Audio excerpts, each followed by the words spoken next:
I'm so glad to come to you with another devotion.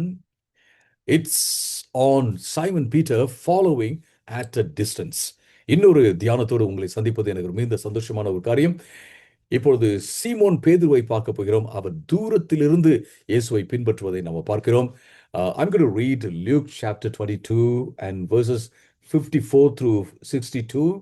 Luke chapter 22 verses 54 through 62. First in English and then in Tamil. I'll just take the passage. Luke chapter 22 verses 54 through 62. Okay. Then they seized him and led him away, bringing him into the high priest's house. Peter was following at a distance. And when they had kindled a fire in the middle of the courtyard and sat down together, Peter sat down among them. Then a servant girl, seeing him as he sat in the light, looking closely at him, said, "This man also was with him." But he denied it, saying, "Woman, I do not know him." And a little later, someone else saw him and said, "You also are one of them." But Peter said, "Man, I'm not." And after an interval of about an hour, still another insisted, saying, "Certainly this man also was with him, for he too is a Galilean." But Peter said, "Man, I do not know what you are talking about." And immediately, while he was still speaking, the rooster crowed. And the Lord turned and looked at Peter, and Peter remembered the saying of the Lord, how he had said to him, "Before the rooster crows today, you will deny me 3 times." And he went out and wept bitterly. இதை நான் தமிழில் வாசிக்கிறேன். லூக்கா 22, லூக்கா 22, 54 62 வரை. அவர்கள் அவரை பிடித்த பின்பு பிரதான ஆசாரியனுடைய வீட்டில் கொண்டு போய் விட்டார்கள். பேதுருவும் தூரத்திலே பின்னே சென்றான். அவர்கள் முற்றத்தின் நடுவிலே நெருப்பை மூட்டி அதை சுற்றி உட்கார்ந்த போது பேதுருவும் அவர்கள் நடுவிலே உட்கார்ந்தார். அப்பொழுது ஒரு வேலைக்காரி அவன் நெருப்பின் அருகிலே உட்கார்ந்திருக்க கண்டு அவனை உற்று பார்த்து, "இவனும் அவனோடு இருந்தான்" என்றாள். அதற்கு அவன், "பெண்ணே, அவனை எனக்கு தெரியாது" என்று மறுதலித்தான். சிறிது நேரத்திற்கு பின்பு வேறொருவன் அவனை பார்த்து, "நீயும் அவர்களில் ஒருவன்" என்றான். அதற்கு பேதுரு, "மனிதனே, நான் இல்லை" என்றான்.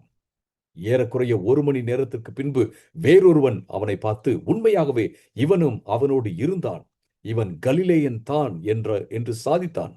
அதற்கு பேதுரு, "மனிதனே, நீ சொல்லுகிறதை அறியேன்" என்றான். அவன் இப்படி சொன்னவுடனே சேவல் கூவியது.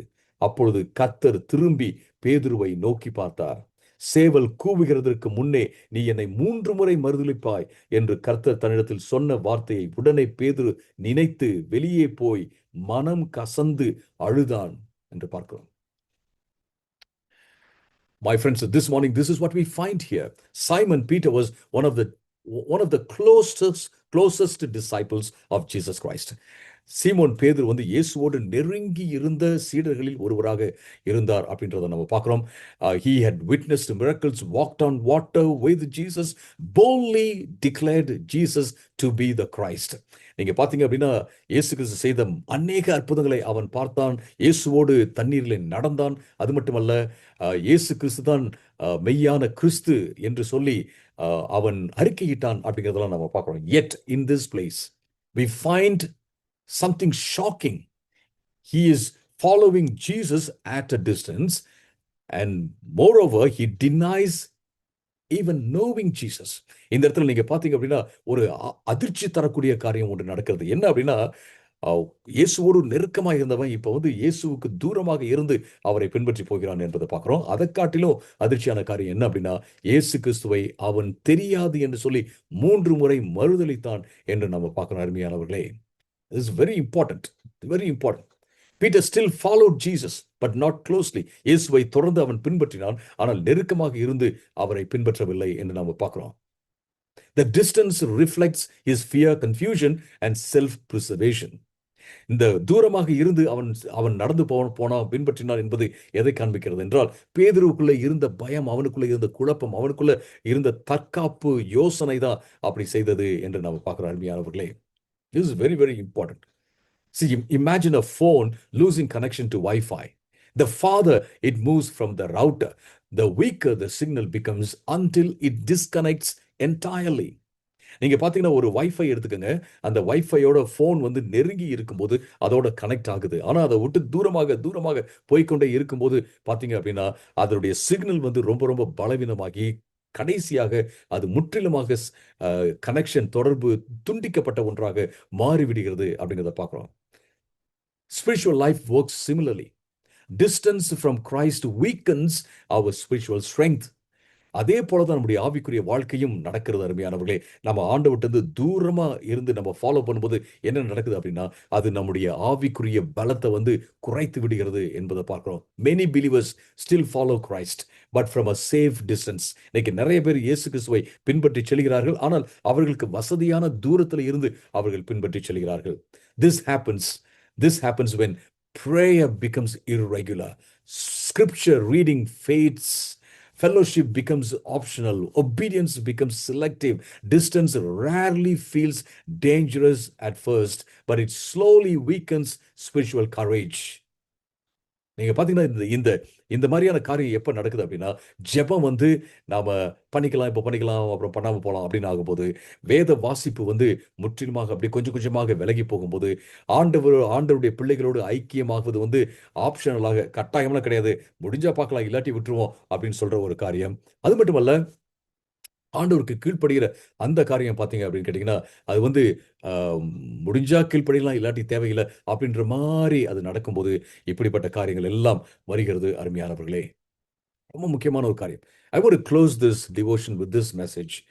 Are you following Christ closely or merely at a distance? Are you following Christ closely or merely at a distance? நீங்க இயேசு கிறிஸ்துவை நெருக்கமாக இருந்து அவரை நீங்க பின்பற்றி போறீங்களா அல்லது தூரமா இருந்து பின்பற்றி போறீங்களா அப்படின்னு யோசிச்சு பாருங்க. Don't ever let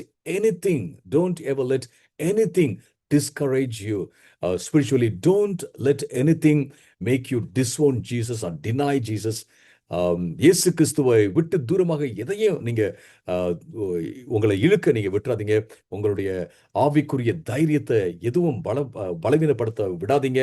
அது மட்டுமல்ல, இயேசு கிறிஸ்துவை எதை வைத்தும் அது எதுவானாலும் சரி இயேசு கிறிஸ்துவை நீங்க வந்து மறுதலிக்கவே கூடாது. இயேசு கிறிஸ்துவை நீங்க வந்து தெரியாது அப்படின்னு சொல்லவே கூடாது. எதுவாக இருந்தாலும் சரி நாம இயேசு கிறிஸ்துவுக்கு க்ளோஸா இருந்து நாம அவரை பின்பற்றுவோம். கர்த்தர் நம்மை ஆசீர்வதிப்பாராக.